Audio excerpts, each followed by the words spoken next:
update for this 2024 season in the calendar year 2025 from our friend Casper.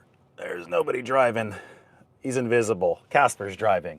So this is our final San Francisco update of the season because I'm leaving town after today. So we are going to go through several neighborhoods, starting in Pacific Heights, going down Fillmore Street, all the beautiful shops. Look, it's a 49ers flag to start the show. Beautiful. 49ers flag and a Warriors flag outside of Harry's Bar. So much to talk about today. We're going to be delving into Brock Purdy's contract, into the latest with the 49ers defensive coordinator situation. Also, I've got a special teams coordinator surprise thought for you. I think you'll enjoy this because I've heard from a few people surrounding the 49ers that this may be a guy that they're interested in. So we'll talk about that a little bit later in the show. Right now, we'll watch Casper try to make this turn for those of you who are uninitiated to this driverless 49ers experience. There's the turn, and we are now moving our way. Oh, nice little boulangerie right there. Well, I'm headed to Paris in about 10 days, speaking of a boulangerie, so we'll have to see how it compares over in Paris. But we move forward, and I will be taking your questions over the course of this final 2024 season update. The path of this car today, I spent a lot of money on this ride, let's just put it that way. We're going to be hitting some cool spots of San Francisco. I figured last day in the city here for a little while as I pack up from this 2024 season. Figured that we'd take the nice scenic route. We'd see some of these beautiful houses. I mean, look at that. Just epic. This is the Green Wave, and this is also very Sands every single season on parking tickets. So you've got to be careful where you do park. I mean, sometimes Margot will talk about the parking signs, and she thinks that you need a master's degree to understand some of them. Like, no parking 7 a.m. to 9 a.m. on every third Wednesday, but only if it's a full moon and only if it's not foggy outside. Anyway, we make our way out of Pac Heights toward the ocean. That's going to be our first stop. Filter in your 49ers questions.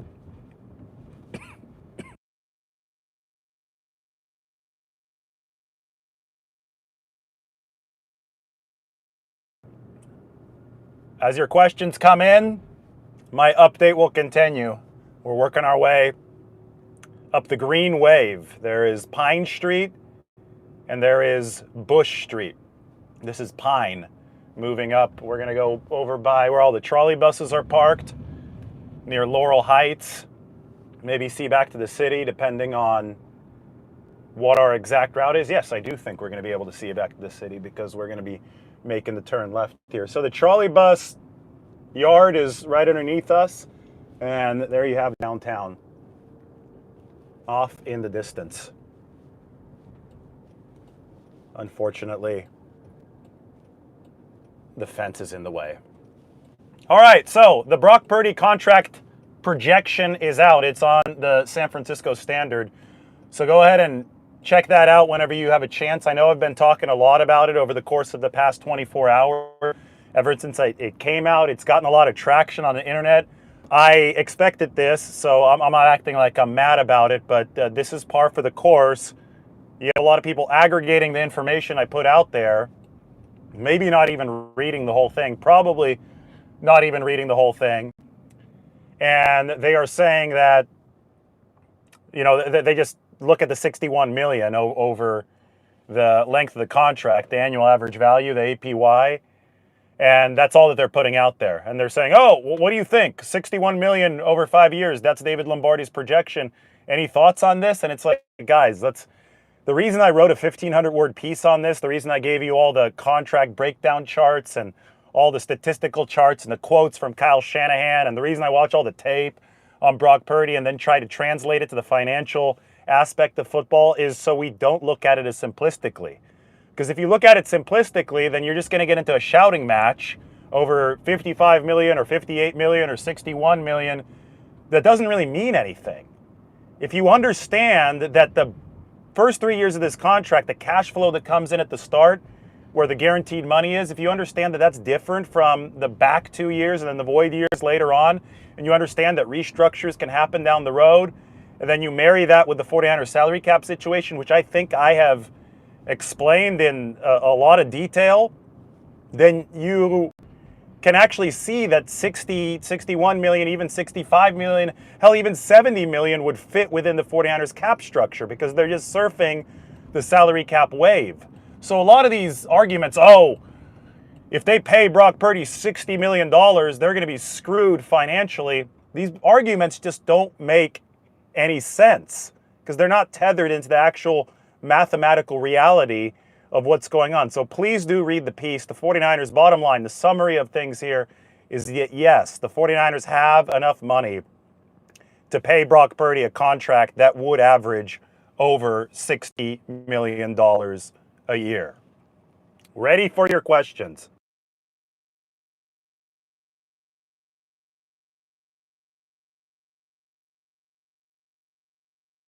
As we begin moving, we're on Geary now. Geary Boulevard, moving into the inner Richmond District. This is where the 38 bus runs. You can see the 38 in front of us, one of the busiest bus lines in the U.S. This was originally supposed to be a subway. Then it wasn't a subway because there was a long, I don't want to get into all the details of it because I'm sure that the facts are disputed in this case, but back when they were supposed to build BART, and there were plans to build BART on the lower level of the Golden Gate Bridge, there would have been a line from downtown San Francisco under Geary Boulevard toward the beach, and then it would turn up north. Right now we're headed west, so it would turn right toward the Golden Gate Bridge. When that Golden Gate Bridge Marin line wasn't built, Geary Boulevard never got its subway, so instead it has the 38 bus, which is a long bus ride to the beach. Or you could take Casper out to the beach, which is where we're going right now. We have a question. Which NFC West team is going to have the most money in 2025? I think the 49ers might have the most immediate salary cap space. They've got, and I've gone through the numbers. I know we don't have the sheet right now, but they have about 60 million of space on my 53-man projection for 2025.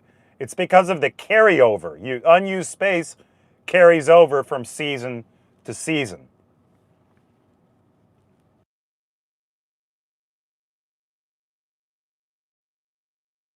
So that's been the 49ers strategy, is to carry over cap space, and they create immediate room by pushing money backwards. So if you convert base salaries to a signing bonus, or if you just give out fresh contracts with small base salaries in the first couple years, like the one that I proposed for Purdy, and give a lot of the money in signing or option bonuses, well, then you're in a position where you could prorate that money into the future. And the 49ers have been doing a lot of that.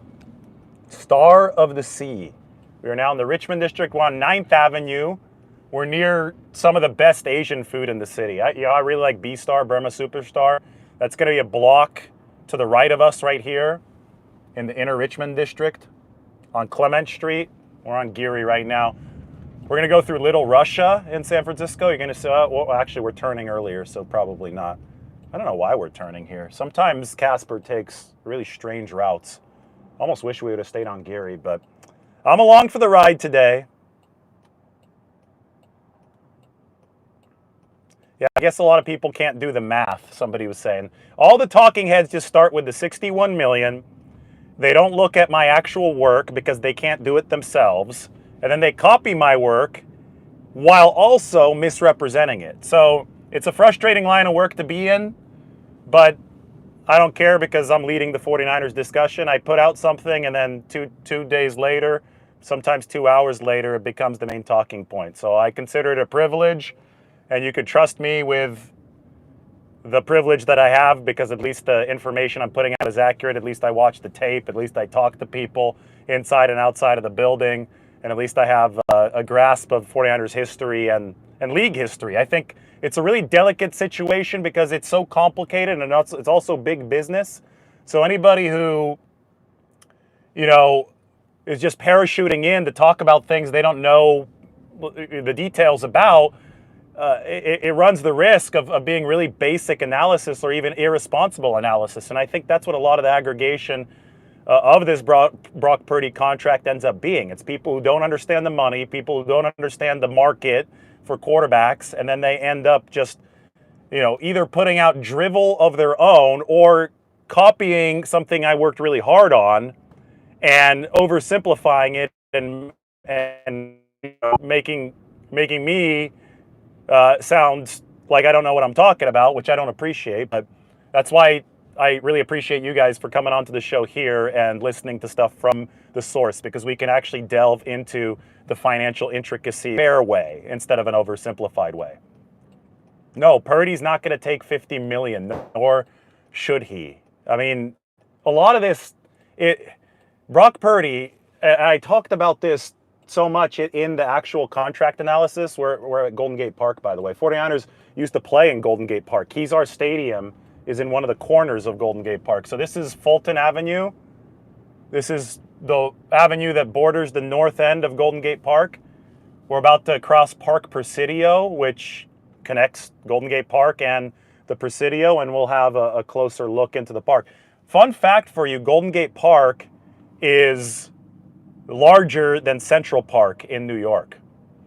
It extends all the way from the middle of the city geographically. Here's Park Presidio. It extends from the middle of the city geographically all the way to the beach, and we're headed out to the beach. So we are now at 15th Avenue, as you can see here, if you could read the street sign. 15th Avenue. This is going to go all the way out to 49th Avenue. 16th, 17th, 18th, but now we're at 16th, so I'll keep you updated. But I just think San Francisco's 49 square miles, 49ers. 1849 was the gold rush, 49ers.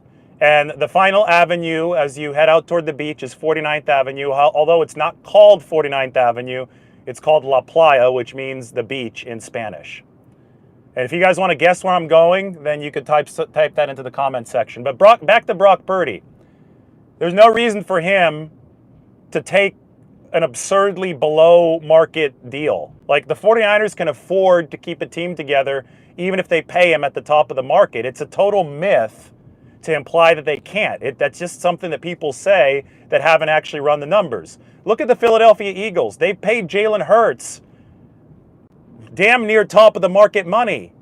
They're still spending a lot of money on their offensive line, which is the best in the league. Their defense, which is really good. Saquon Barkley is on that football team now. A.J. Brown is on that football team. Guys, you can afford a good football team even if you're paying your quarterback a whole lot of money. Don't listen to these lazy takes saying, oh, once you pay your quarterback, it's all over. It takes good salary cap management. And if that is in place, you're good. You're in solid position. More Golden Gate Park for you. More parking enforcement. You guys are getting the full San Francisco experience. Look, this guy's getting a ticket, unfortunately. Somebody forgot. They left their car. Somebody else is getting a ticket right there, too. I'm telling you, they're very, very efficient. We're up to 28th Avenue. So when I first started charting the avenues, we're at 8th. Now we're at 28th. We're just rolling along. Somebody talking about working at the Safeway out near La Playa, or we'll be in 18 avenues. We're at 30th Avenue now. Hey, look, peek into Golden Gate Park. This corner of Golden Gate Park that we're coming up to near the ocean has an archery range. One of the cooler little secrets inside Golden Gate Park. What the heck is Jerry Jones doing is another question. I don't know. Is he waiting for Deion Sanders? It's possible. Shout out to the outer Richmond District. We are now passing through the outer Richmond. A lot of 49ers fans here. The sunny outer Richmond District today. I know they see a lot of fog on this side of town, but not today. Those of you who grew up or live on 34th Avenue, shout out to you. We're on 34th. Fulton on the way to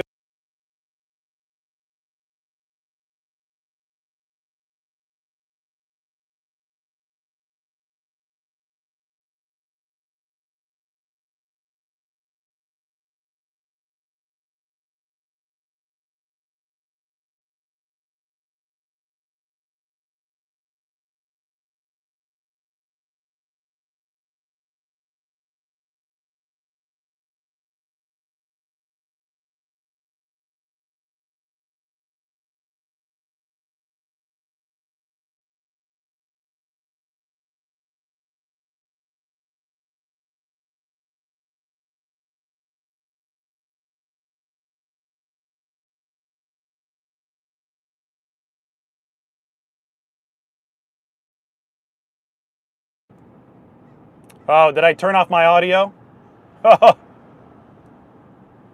Sorry about that. I didn't realize my audio was off. How long has my audio been off? I'm going to have Mike cut out that part of the video. That's kind of funny. How long has it been off? It's been off for like 5 minutes? 30 seconds? Okay, 30 seconds, not that bad. That was an accidental one. I'm getting differing times here for how long my audio's been off. If it was a minute, it wasn't terrible. Mike will cut it off. Anyway, what I was saying is that we're passing another Waymo. That's another driverless car. That's Golden Gate Park. We're at 43rd Avenue. Shout out to the outer Richmond District. I know there are a lot of 49ers fans here. And look ahead, that is the Pacific Ocean. This is still Golden Gate Park. It's been off since the Jerry Jones comment. Yeah, that was accidental on my part. Sorry, I hit the mute button. Jerry Jones, yeah, he's running the show in Dallas. And the older that he gets, I think the worse the results get. You got to give him credit for what he did early in his tenure, but the results have not been great for basically the last 3 decades in Dallas. All right, 47th Avenue. We're almost there. We're almost at the beach. Here comes 48th Avenue. Somebody was saying the Safeway. Yeah, we got a viewer who used to work at the Safeway right here. La Playa, there it is, 49th Avenue. So we have taken 49 blocks to the beach while we are talking about the 49ers. Doesn't that work perfectly?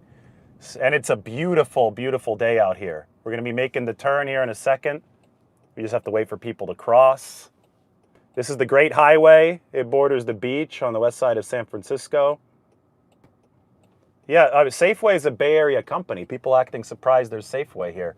So here we are. We make the turn. That is the Pacific Ocean. You could probably even see the Farallone Islands out there. You could see a container ship way out there.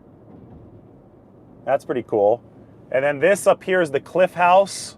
We're going to have a great, great view looking back on Ocean Beach. So I'm actually happy that we took this route.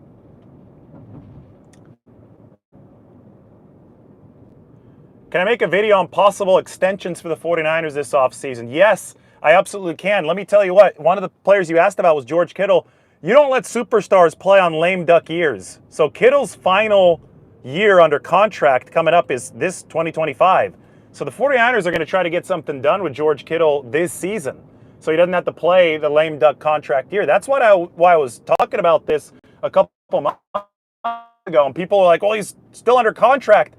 You don't let good players play the lame duck year if you want to keep them. Brock Purdy is also entering a lame duck year. Brandon Ayuk was entering a lame duck year. So the 49ers have extended all these players a year early. There is a look back at Ocean Beach. So this is just going to be a stop. It's not actually a drop-off, and I'm going to tell the car to keep on going. So hold tight. We're going by Sutro Baths. I wanted to, and I hope that we go back down the Great Highway. I might have to go back to the app really quickly right now to tell it that we can keep on going. So put in the rest of your questions while we're waiting here. It's finding a spot to pull over in this parking lot. The Sutro Bath is a really cool spot to check out. Make sure it's clear before exiting. And now I can hit, oh, this is awesome. Look, I could hit resume ride.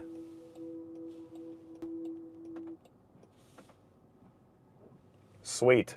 We're going to swing by the M stop. We're not going to talk to our friend Sal. We're going to see his mural, his 49ers mural out front. First stop out of the way. So by extending Kittle, the 49ers, yes, they would be able to open some salary cap space.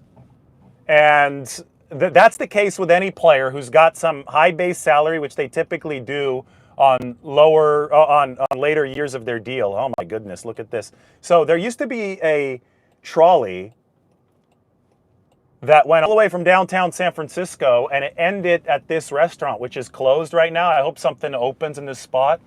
And there also used to be a grand pool complex that used water from the ocean right beneath me. It closed and then it lit on fire in 1972. It was called the Sutro Baths. This is the Cliff House, which hopefully opens at some point soon. And then here This is Ocean Beach, one of the largest beaches in California.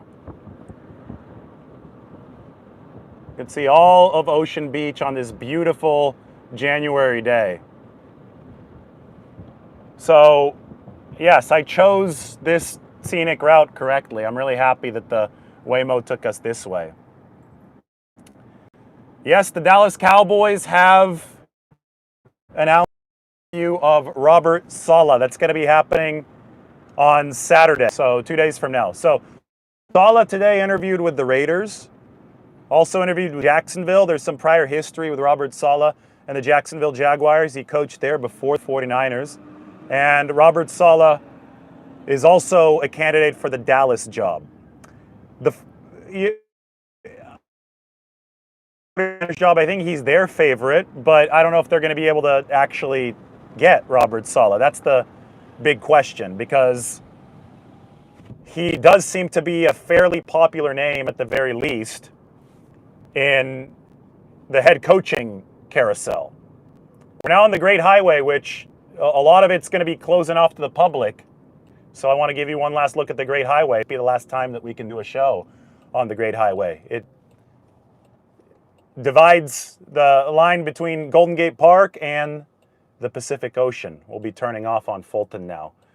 We've got 28 minutes to our next stop.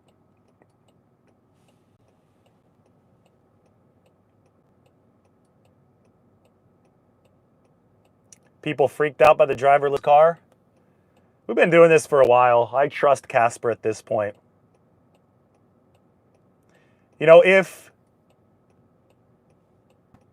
the 49ers can't hire Saleh, I've talked about Dennis Allen being somebody who I think could be a good fit for the 49ers. He's a really good coordinator. Would he be a right personality fit? That's something that 49ers also have to determine. There are so many variables to this, so it's a delicate situation. But there are also quite a few solid candidates who are available this offseason. Now, these apartments right here, we're about to go back by the Safeway that we talked about. But those apartments across the street from the Safeway, super interesting. That used to be a theme park. It was called Playland at the Beach, which ended up being the inspiration for Disneyland. Yes. I'm 100% serious. There used to be a boardwalk theme park on the beach in San Francisco that Walt Disney, he came to San Francisco and he took a lot of the conceptual properties of Playland at the Beach. And then he also went to Copenhagen, Denmark, and there's a place called Tivoli. And he hybridized Playland at the Beach and Tivoli and made the first mega theme park in the world, which was Disneyland in Anaheim. Playland at the Beach shut down, just like Sutro Baths burned down in the early 1970s, I think 1972, and they built those apartments there. Unfortunate, because I would have much rather have had a theme park right on the beach here in San Francisco. But when they built California Adventure at Disneyland, they built an homage into the beach boardwalks that inspired Walt Disney. So that's why if you go to California Adventure, it's called, I think, Paradise Pier, and that's an homage to Playland at the Beach, the location of which we just passed. I really wish this car would go through Golden Gate Park, but maybe they're not programmed to do that. Oh well. Steve Cass used to work at Playland at the Beach. How cool. John Lind asks if Spencer Burford's first year was an illusion. Well, I think the 49ers actually wish that it was an illusion because he wasn't that good his first year. Spencer Burford started out a necessity in the first year because he was the 49ers' best option for a while. Then John Feliciano eventually took over, so he really got benched over the course of his first year. I think that Burford's second year, even though he didn't play nearly as much, was much better. He wasn't the starting right guard anymore. Burford got some time for the 49ers as a left tackle this past year. Then he got hurt, so that ended for Spencer Burford. But I don't think that, we can sit here pretending like Spencer Burford has been a great lineman for the 49ers. I think he's improving, and I think that they see him as somebody who swing tackle, so they have additional versatility that he brings to the field. And because, actually, I've got an update on Spencer Burford for you, because he played over 35% of snaps over the course of his first couple seasons, Spencer is going to earn a pay raise for the 49ers. It's called the Proven Performance Escalator. So his base salary was about $1 million, maybe just a little bit shy of that. His base salary is now over $3 million because of the snap time that he put in over the course of the past 2 seasons. So congratulations to Spencer Burford. His cap hit has increased from about $1 million to a little bit over $3 million for this 2025 season. How many draft picks do the 49ers have? I did a whole show on this last night. We expect the 49ers to have 10 draft picks. They actually had to forfeit a 5th rounder. It might be 10 or 11, actually. What did I say last night, Mike? Did I say 11 or 10? I don't have the information right in front of me, but I can tell you they're getting 3 comp picks via players.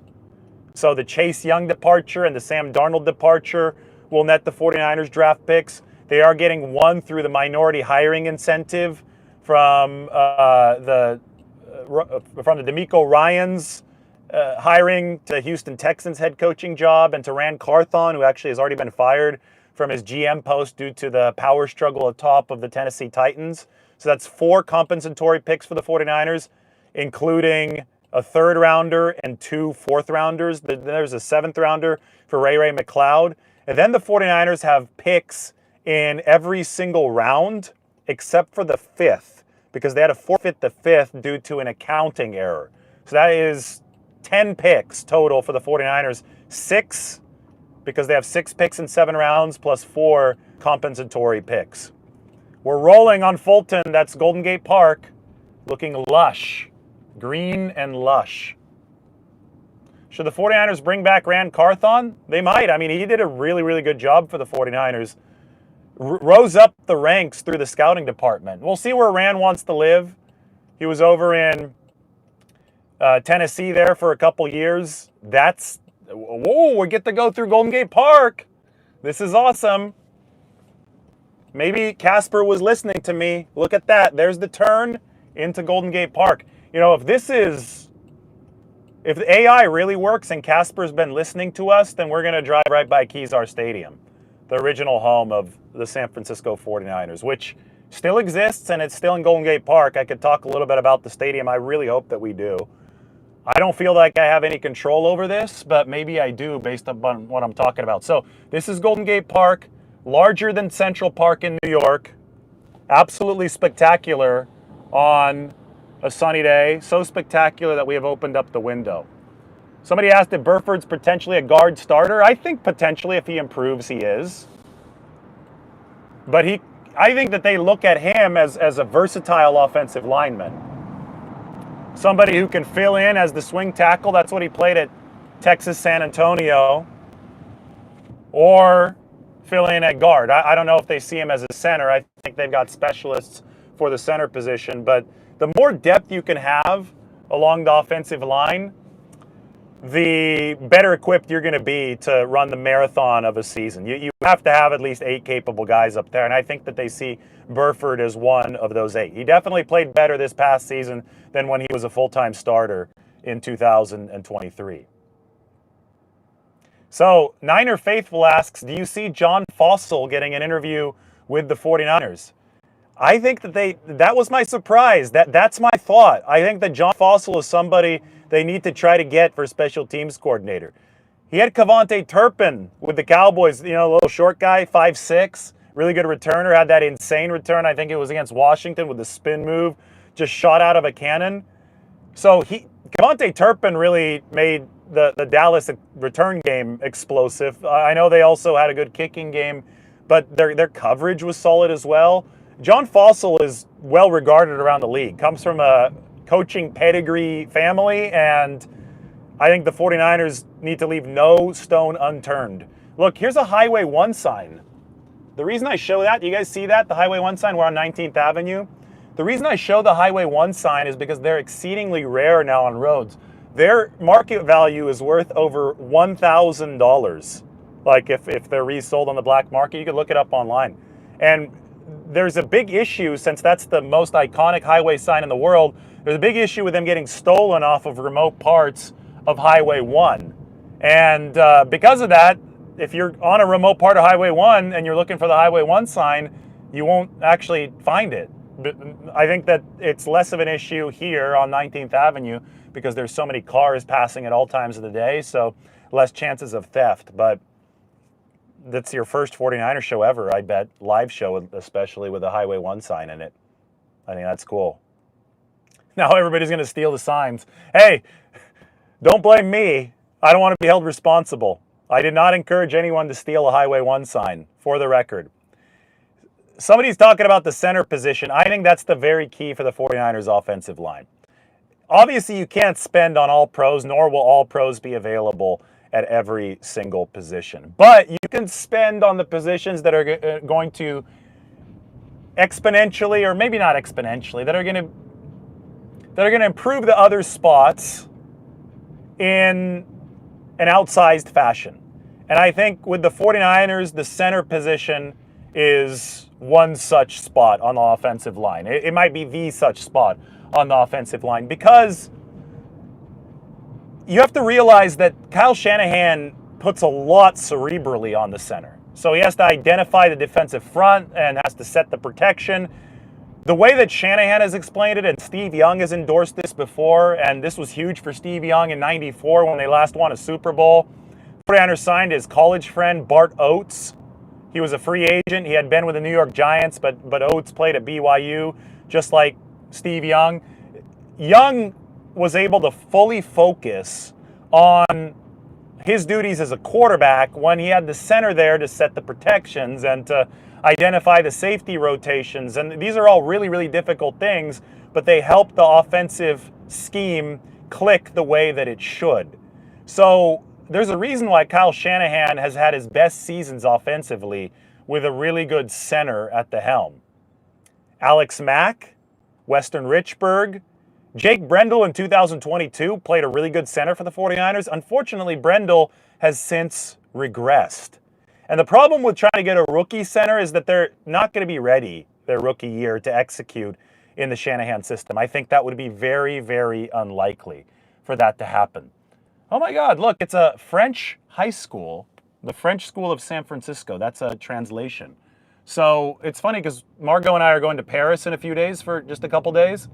And I just saw the French school. So that's a little bit of foreshadowing. We're going to show up in Paris and we'll do a couple 49ers shows from Paris. In between the NFC Championship or the championship games and the Super Bowl is when we're going. Any 49ers fans in Paris? Let me know. Let me know in the comment section. We'll run a meetup in Paris while we're out there.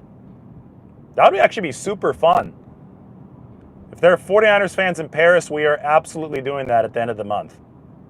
So anyway, Brendel has regressed. I think a lot of it has to do with the knee tendonitis. He's getting older, but he was bothered by that knee tendonitis over the course of the offseason. I don't think that he has the same anchor that he used to have, and that's always been a concern with Brendel because he's been a smaller, quicker, more athletic center. But the knee tendonitis can hurt his anchor, and it could also hurt his movement ability on some of those reach blocks that they really need. Center is a premium position in this Kyle Shanahan scheme. They ask a lot out of the center, and if you don't have a plus player there, then I think the whole thing is going to suffer in both the run game and the pass game. We're making our way down 19th Avenue. Now, one cool thing about 19th Avenue is that I mentioned the numbered avenues, 1 to 49, when we're going up, when we're moving west toward the ocean. Well, when you're moving north and south in the Sunset District, it's alphabetical order. So right now, you could see right here, we are waiting at a red light on Santiago. The previous one was Rivera. The next one is going to be Taraval. So RST. After Taraval, it's going to be U. It's going to be Ulloa. Then it's going to be V, Vicente. Then it's going to be W, Wawona. I don't think there's an X. I think it actually ends at Wawona. But, back at J, it was Judah, Kirkham, Lawton. I know San Francisco really well. Damn, I'm impressed with myself right now. I didn't think I'd be able to list all those together. So you've got 49 avenues moving east to west, and then you have alphabetical order. Here's Taraval, by the way. This is where the L train runs. You can see the L train down there. You can see the beach. And that's also where Rolling Out Bakery is. Really, really good spot. We've featured them before. They're going to be on my top sandwiches list in San Francisco. The whole video is going to be coming out fairly soon on that. I think I'm blowing people's minds right now. Some people are saying I've traveled 19th Avenue 1,000 times and you didn't know that it had alphabetical order. It absolutely does. We're on V right now. Vicente. Steve says John Feliciano may retire. Yes, but John told me, I spoke with John, we're just texting, and he said that he is going to try to give it one more go because he didn't get to play this year. So the 49ers might be interested in bringing him back if he is indeed available to play. Unfortunately, he had a knee operation and then he wasn't quite able to hit the benchmarks to come back from that knee operation. Said that Father Time is making it hard on him, but he is motivated to play at least one more year. And he did play a good right guard for the 49ers back in 2023. David, after taking the driverless car so many times, do you think it's safe enough for me to try? Well, what are you trying to say?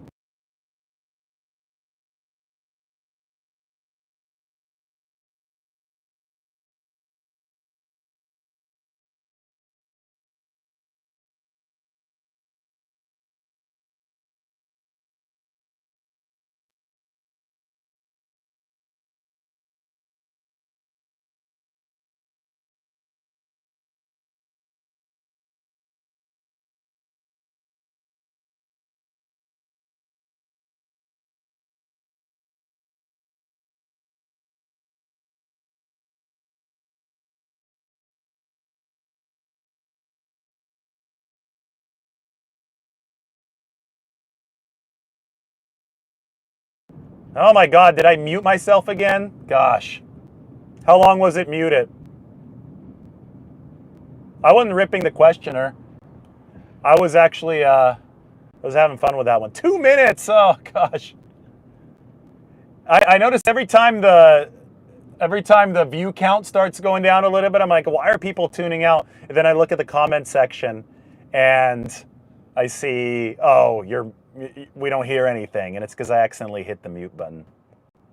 Just for the Waymo question. So the question was, can I ride a Waymo when I come to San Francisco? Is it safe enough now since you've been riding them for a while? And my point was, yes, there's no different standard of safety for when you're riding as from when I'm riding. I'm not some kind of guinea pig, so of course it's safe enough. If I'm riding this, then I've deemed it safe enough. I don't think that I would have a different answer for somebody else. Now, when Margot, my wife, gets in these, she's still freaked out. She normally will be sitting in the back seat if she's in here. She's obviously not here, and she's white knuckling it the whole way. It's funny. But yes, I have been your test pilot. I have been your guinea pig, and everything is safe to go with these Waymos. I'm going to give you guys a look at the Muni train here. That's going to take people downtown. We, meanwhile, are getting dangerously close to the freeway in this Waymo. I don't think they're allowed on the freeway yet with passengers. I think you have to be a Waymo employee. I bet that we turn off before this becomes a freeway, though. We are in the southwestern corner of San Francisco, and it is sunny. It's bright in here. Yeah, the audio's working again. Mike, it just was off for like 20 seconds, they say. That was my fault. KJ Carter wants me and Margot to drive him around San Francisco. We should do like a fan sweepstakes so you can come into a Waymo with us, and we'll do a show with a fan. Does that sound good? Gus Bradley, I've thought could be a candidate. Now, if you're looking to evolve the scheme a little bit, then he's less strong of a candidate, but I think it's worth noting that Gus Bradley was there at the inception of the Legion of Boom. So the 2009 to 2012, Gus Bradley was the coordinator of the Seattle Seahawks. Then Dan Quinn took over. Gus went over to the Jacksonville Jaguars.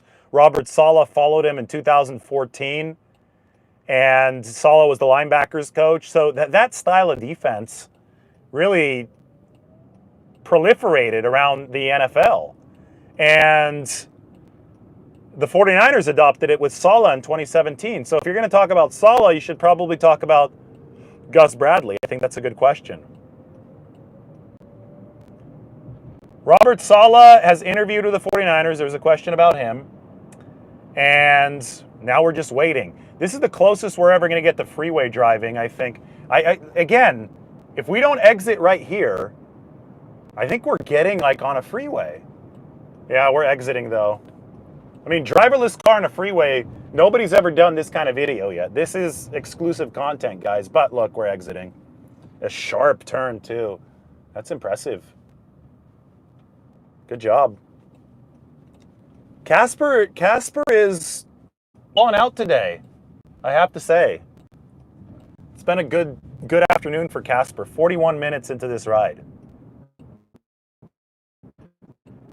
Now, guys, I'm spending a lot of it. Costs like $47 to cross the city.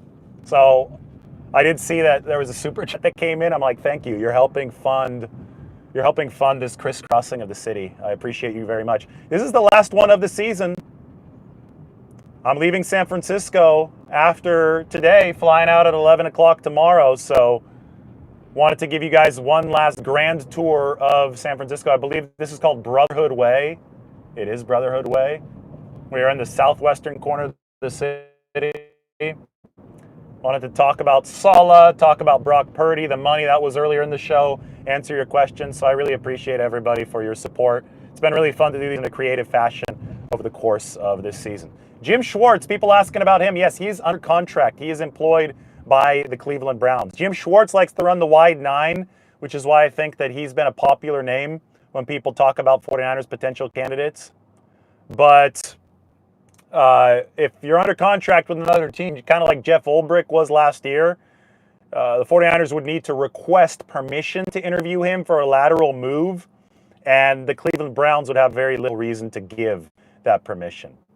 Isn't Ben Johnson's success tied more to the marquee players he's coaching? Asks Mike Partridge. I don't know. I think Ben Johnson's a good coordinator. I mean, look at Jared Goff. Jared Goff has put together much better football under Ben Johnson than he did under Sean McVay. So I think Ben Johnson deserves some credit. I think what the Lions have done, I mean, they've built a good team. You need both, though. You need players and you need good coaches to run an effective operation in the NFL. It's always a two-headed monster. The Lions, and again, they've got a great offense, got good backs. I've loved Jahmyr Gibbs, but they also have good scheme. And you have to give Jared Goff credit, too. I think the media actually gives Jared Goff a little too much credit. I think that Brock Purdy is a better quarterback because he's got more mobility than Jared Goff. But it's one of those things where BART tracks, by the way. That's the, well, it's not a subway right now, but it becomes a subway later. Bay Area Rapid Transit, in case you're wondering. We're right under the elevated rail. But I think that Jared Goff has done a good job running that play-action-based system that the Detroit Lions have ridden to great success. So we're not allowed to go on the freeway, and we are turning before we hit the freeway. Under 280 right now. See, the freeway bridge. So let's talk some more. More people asking about Gus Bradley. I've already talked about him. Talked about Spencer Burford's pay raise. You don't hear about that kind of news anywhere else. So make sure to give us a thumbs up. It's been a fun season covering the 49ers in a creative way. We really have gone more in depth than any other channel ever has gone. We've shown you San Francisco. Congratulations to Daniel Lurie, new mayor of the city and viewer of the YouTube channel, by the way. Who wants Daniel Lurie on the channel? I think that'd be fun to talk some 49ers with him. He's been in office now for a few days, I think exactly a week. This has been his first week in San Francisco as the mayor. He's a big 49ers fan. He was at one of the games earlier this year down on the field.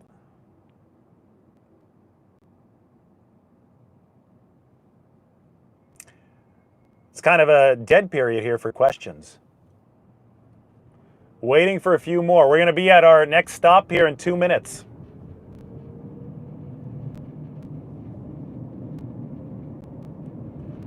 My Super Bowl prediction remains the Eagles against the Bills. But I think the Rams are going to give the Eagles the run for their money.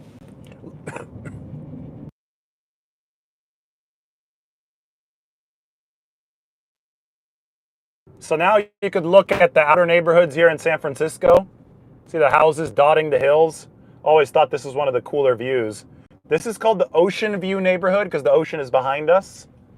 And you could see it from parts of this area. This is the M line. So I showed you some of the trains before that go downtown.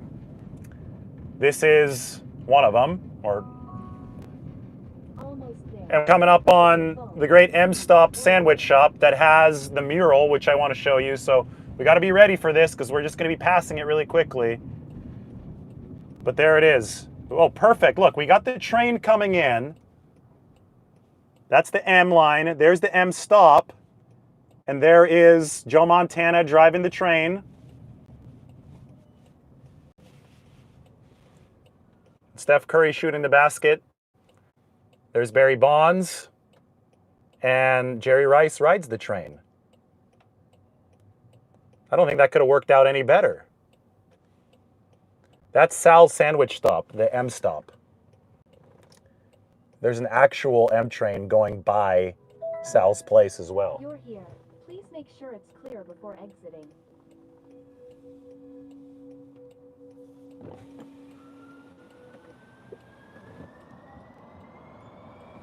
Some of the best sandwiches in the city, right there.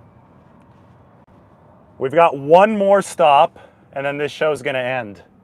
We're 47 minutes in. Man, I hope we make it in, we're arriving in 9 minutes. If we made it in 2, it'd be a 49-minute show. Do the 49ers have an overseas game? They might. They have a chance to go to Berlin, they have a chance to go to London, and then they have a chance to go to Mexico City. Now, I don't know what the deal with the Madrid game is, but I heard the NFL wanted to do a Madrid game in Spain this year as well. I think all of that stuff would be really cool.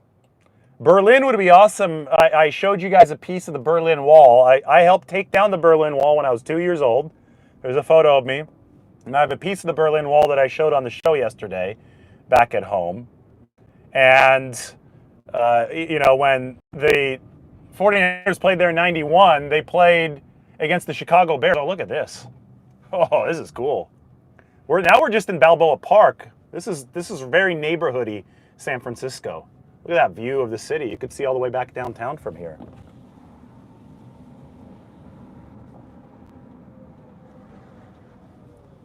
This is the magic of San Francisco. This is just a very unassuming residential neighborhood called Balboa Park, and you have some of the most epic views of any big city in the world.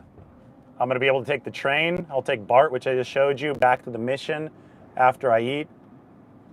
As J49 said, it's all downhill from here. Yes, it is.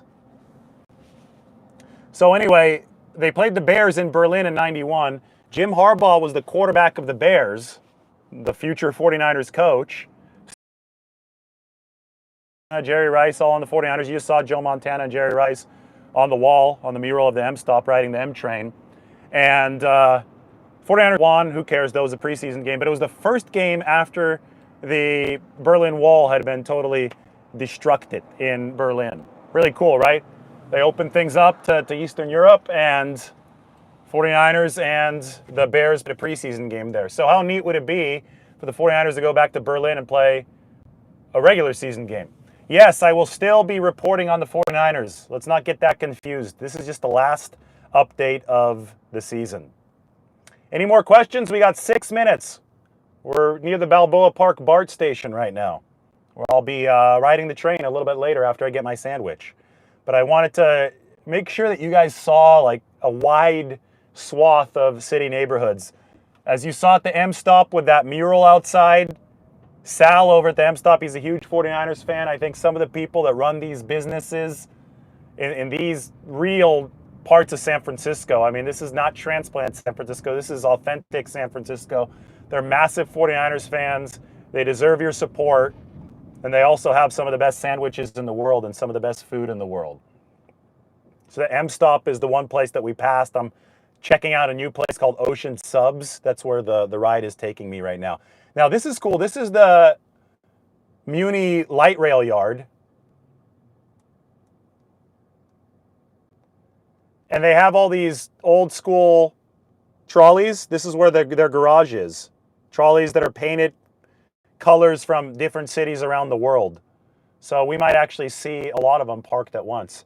As you can tell, I'm a big public transit guy. I think it's one of the cool touches of San Francisco. Feels a little bit more like a European city or an East Coast city. So we'll go right by the Muni Rail Yard here. Oh yeah, see that orange one? That's from Milan, Italy. So cool. I know that was Reef, but it was worth a quick little look. I mean, what other city has trolleys from Milan, Italy? I tried to get them to buy an old tram from Prague, but there was some kind of California law that said that it was too new or something. It was ridiculous. California and its red tape. Wesley asks, when does Brock receive his money? Well, the prorated signing bonus, he's referring to my Brock Purdy contract projection, which you should all check out on the San Francisco Standard. The prorated signing bonus would come in right away. That's a signing bonus. The option bonuses would be paid probably in March or April of every year, but if they're guaranteed, he would certainly get them. So we talk about cash flow in these contracts. The year one cash flow in the contract I proposed would be $70 million with the signing bonus plus his $1.1 million base salary. So he'd have $71.1 million come in right away. Then the cash flow in year two would be, what was it, $40 million for the option bonus. So it'd be $40 million plus $1.2 million base salary, $41.2 million. So the year one and two cash flow would be $110 million, or no, well, $112 million or so. The year three cash flow would be the second option bonus, so he'd have $145 million or so, a little bit less than that, over the first 3 years. And then you'd get into the non-guaranteed base salary, which the 49ers and Purdy could restructure down the road. What single factor most significantly contributed to the 49ers' unsuccessful season? It's a good question, but it's also an unfair question at the same time, because there was no single factor. Football is never a single factor sport. Football is a complicated sport. It's a complex web, and you have to solve that complex web to perform. And when you don't perform the way that you want to, then there's usually a lot of complexity behind why. So that's why I wrote a piece that talked about the 10 moments that led to the 49ers' unsuccessful season. And one of the moments was Brandon Ayuk's hold-in. I mean, that was really, really tough. It meant that the offense was not going to be performing at tip-top shape because he missed training camp. He wasn't the player that he had been when he did return. Obviously, that ended up leading to the ACL tear. So, I mean, that was a really, really big thorn in the 49ers side over the course of this season. Christian McCaffrey's injury, too. Then you start combining things like McCaffrey and Ayuk's injury, and that really handcuffs the offense. It takes it from greatest show on turf levels to something where Brock Purdy really had to strain for the offense to be good, but it wasn't great anymore. Obviously, the step down on defense, Nick Sorensen didn't do well as coordinator this year, but the injuries on that side of the ball, I mean, the Nick Bosa injury was huge for the 49ers against the Seattle Seahawks. They tumbled off a cliff after that. The steps down on defense didn't help things either. But I think the special teams is the one facet of the game that you could kind of isolate and point at and say, if these struggles weren't there, the 49ers probably still make the playoffs. Because it was literally the difference between a negative point differential and a positive point differential. But then when you look specifically at how the season went, I mean, losing the game to the Rams, that happened because they weren't ready for a fake punt. Losing the game to the Cardinals, that happened because they weren't good enough on kick coverage, so Jake Moody got hurt on kick coverage, and they didn't have a kicker, and they lost by a point. So if they are just decent on special teams, and they play those two games to a serve, and they win those two games, then all of a sudden you're talking about a different season, even with the problems on offense and the problems on defense. So if I had to point to one thing, which I think is unfair, I would point to special teams. All right, so we're in the Balboa Park neighborhood of San Francisco. I'm coming up on a new sandwich shop. I haven't tried it yet, so I'm very excited to try it. We've been live for 56 minutes. This is the final time here in this 2024 season, calendar year 2025, that we're doing one of these driverless rides from San Francisco. So I hope that everybody has enjoyed the creative coverage. I know that we've set the standard for what we're doing in 49ers coverage on both YouTube and in writing on the San Francisco Standard. I have been privileged to see this community grow. I love that we have what we do in the chat section and then just with people talking about the channel. So keep on talking about the channel. Hit that subscribe button. Hit the like button. I appreciate each and every one of you. Casper has arrived at his destination, so we will talk to you guys very, very soon.